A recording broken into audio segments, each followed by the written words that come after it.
I experienced a sketchy situation on Halloween a couple of years ago. My cousin came over for Halloween that year just to go trick-or-treating. I was 15 at the time, and I know that's a bit old for trick-or-treating, but hey, it's free candy. My cousin was also 15, and we were planning on taking it easy that Halloween, just hitting enough houses to make a reasonable haul before we went home.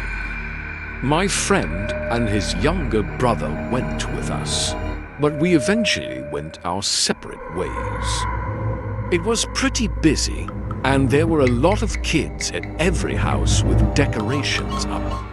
My cousin Jack and I decided to hit some of the houses with lights on that didn't already have kids on the front stoops.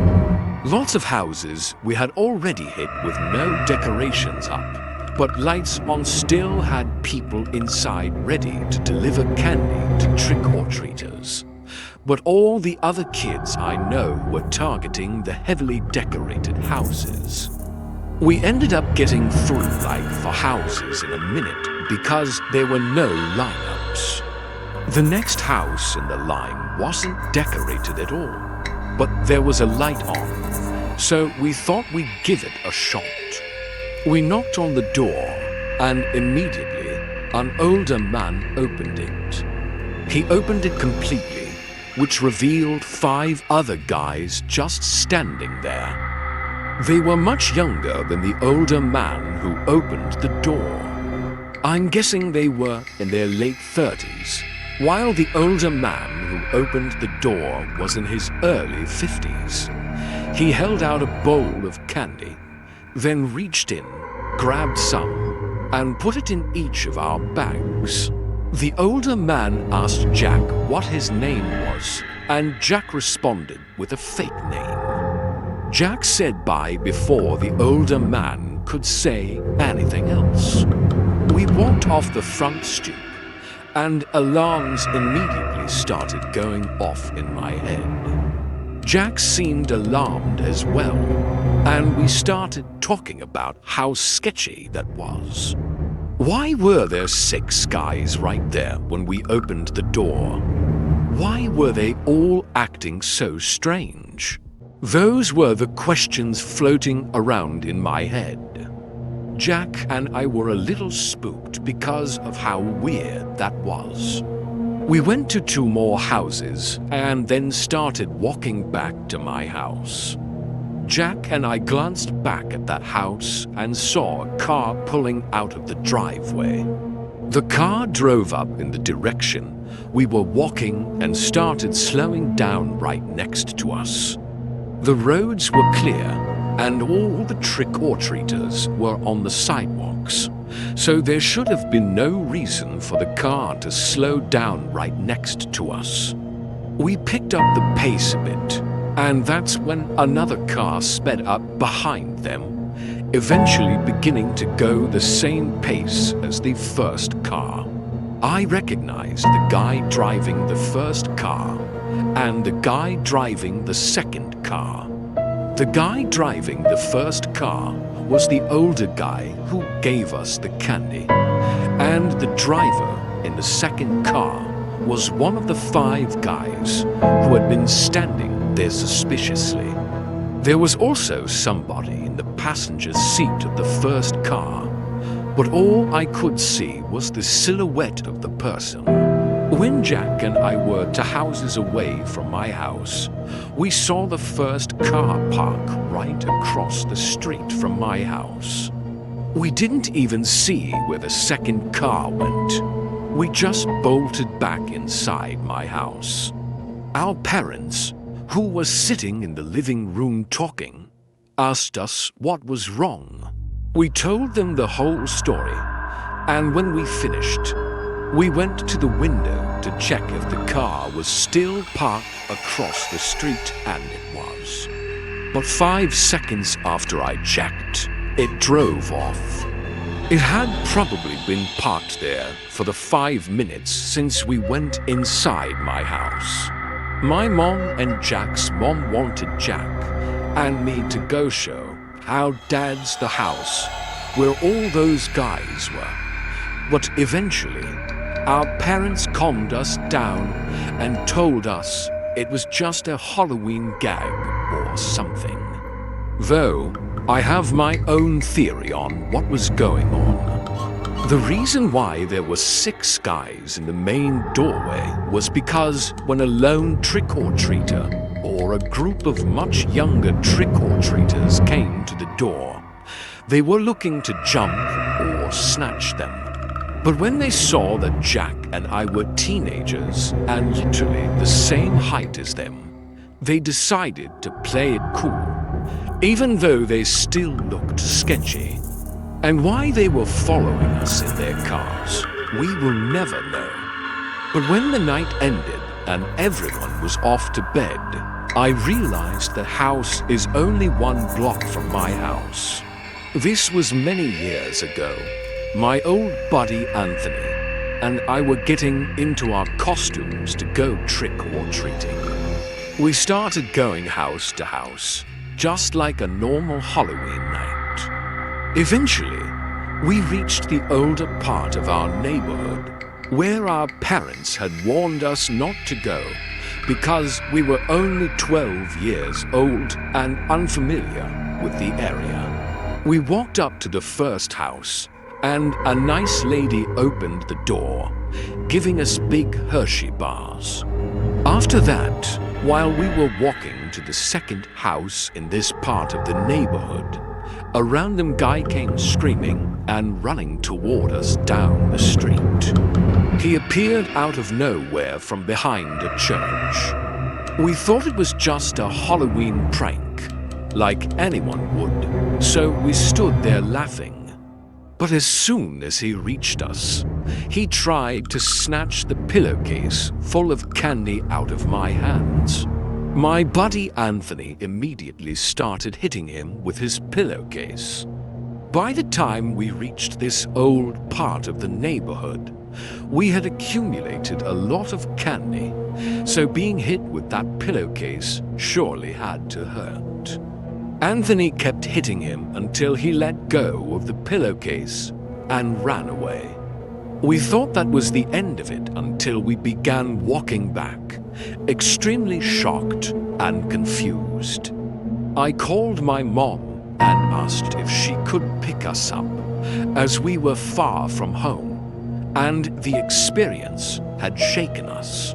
When she arrived, we explained what had happened, and she almost didn't believe us. It sounded so ridiculous. We got home around 10 p.m., and shortly afterward, there was a knock at the front door.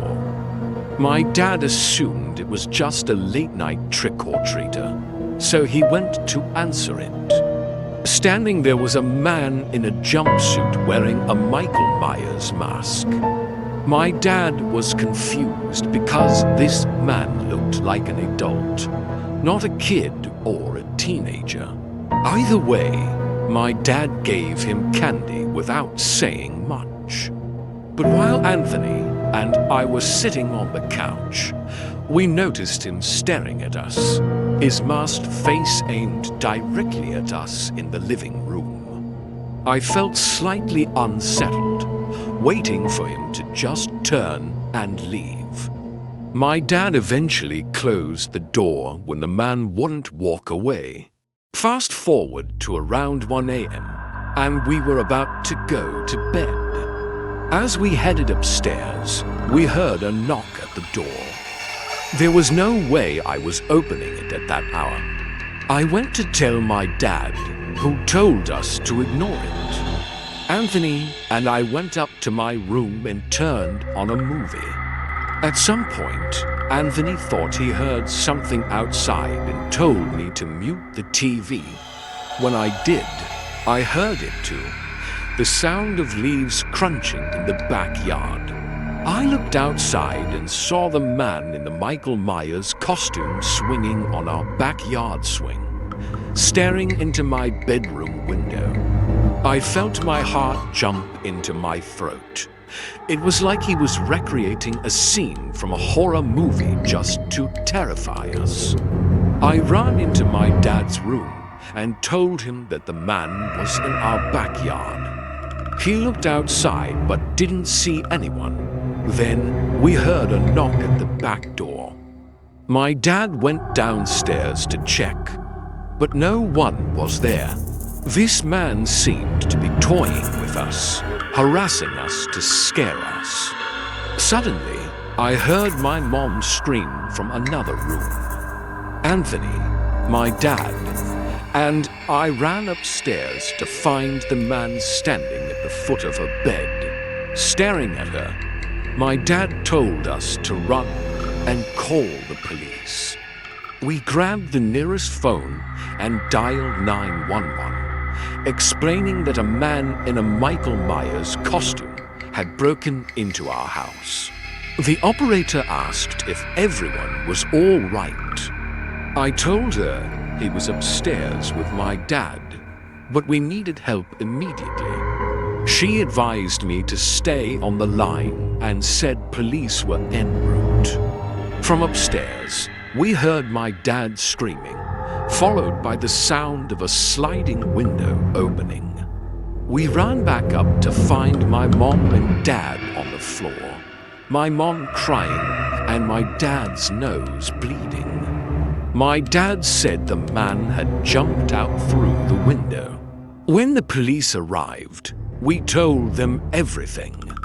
They swept the property inside and out, which took about 20 minutes, and found no one. I think that may have been my last year of trick-or-treating, and for good reason. I still wonder if the man who tried to take my candy was the same man in the Michael Myers costume. I regret not mentioning this detail to the police. Halloween became one of my least favorite days of the year. I never had a lot of friends in middle or high school, so I rarely had plans for Halloween. In middle school, I stopped going trick-or-treating, and in high school, I didn't attend Halloween parties. During this time, my sister was away at college, so with my parents often gone, I'd usually spend Halloween alone. One Halloween, which fell on a Friday, kids were out in droves, and they stayed out later than usual. My parents were out of town, but my mom had left several bags of candy for me to hand out. Eventually, I got tired of the doorbell ringing every 5 minutes. So, I emptied an entire bag of candy into a bowl and placed it outside. My mom usually didn't like leaving a bowl out, but she wasn't there, so I did it anyway. This stopped the doorbell ringing for a couple of hours. When the bowl was empty, I refilled it. Later, the doorbell rang again, which surprised me because I thought people would assume an empty bowl meant no candy. I ignored the first ring, but about 30 seconds later, it rang again. I paused the game I was playing and went downstairs to check. When I opened the door, there were two guys in white vendetta masks holding small plastic bags with hardly any candy. Neither of them said trick or treat. They just stood there and held their bags open. I said, "Hang on, I'll get more candy." I felt intimidated. I grabbed some Reese's and dropped them into their bags. Then one of them asked in a monotone voice, "Are you home alone?" That question scared me, and I stammered, "No, my parents are here." Then I quickly shut the door. I waited by the door, listening to their footsteps fade away. But that question, "Are you home alone?" haunted me. It felt ominous, and I realized why they might have asked. There were no cars in the driveway, and with the lights on, I probably looked like an easy target. Sitting back at my desk, I tried to focus on my game, but I heard a loud bang at my window. I was on the second floor, so something had clearly been thrown.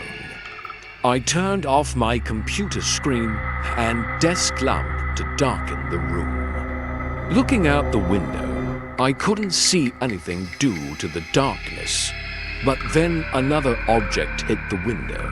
It sounded like a rock, and my sense of danger intensified. I left my bedroom and crawled down the stairs to avoid being seen through any windows. I grabbed the kitchen phone and dialed 911. I think the intruders saw even the slight glow from the phone's screen as they started banging on one of the kitchen windows. I spoke frantically to the 911 operator as I moved toward the back door. Suddenly, I saw one of the masked men trying to open it. I screamed for help, and just then, I heard a familiar voice calling from the front door. It was our neighbor, Chris ... I opened the door, and Chris came inside, clearly relieved to see me. He took the phone from me and spoke to the police. He had seen the two masked men entering my backyard from his kitchen window and had watched them throw objects at my windows.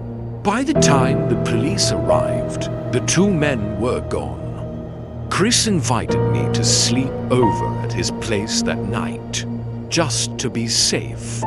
Having good relations with your neighbors might just save your life one day. This experience made me hate Halloween even more.